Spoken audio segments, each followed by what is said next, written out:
এই রহমতের মাসে সবাই কেমন আছেন? আমি তো অনেক ভালো আছি।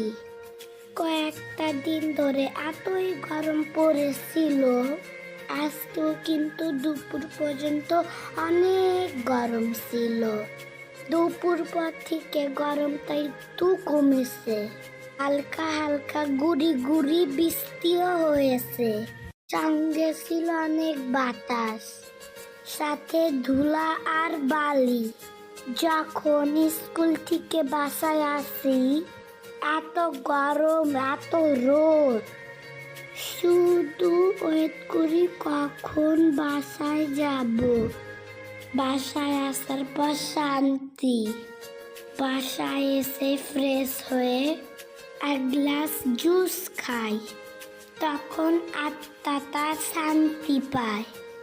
এই গরমে যারা রোজা রাখে তাদের কত কষ্ট হয়, যদিও এই রহমত মাসটা আল্লাহ কষ্ট করার জন্যই দিয়েছে।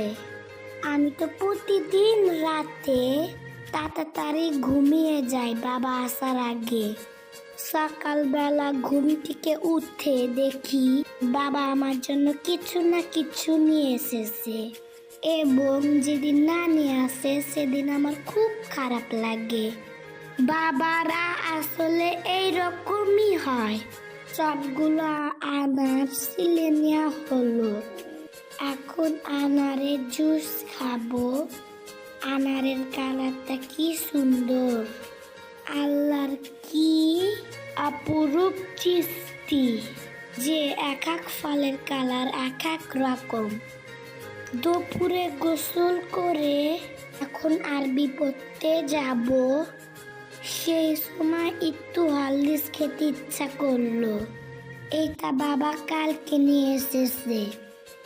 আমার এইরকম চামিচ দিয়ে হরলিক্স খেতে খুব ভাল লাগে।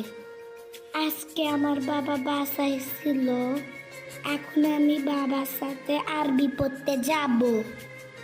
আর মাত্র কয়দিন, তারপর ঈদের জন্য ছুটি দিয়ে দিবে। তারপর বিকাল বেলায় হোমওয়ার্ক করার জন্য পড়তে বসলাম। দিন দিন যত বড় হচ্ছি তত পড়াশোনা কঠিন হয়ে যাচ্ছে। সবাই আমার জন্য দোয়া করবেন। সবাই সুস্থ থাকবেন, ভালো থাকবেন। আল্লাহ হাফেজ।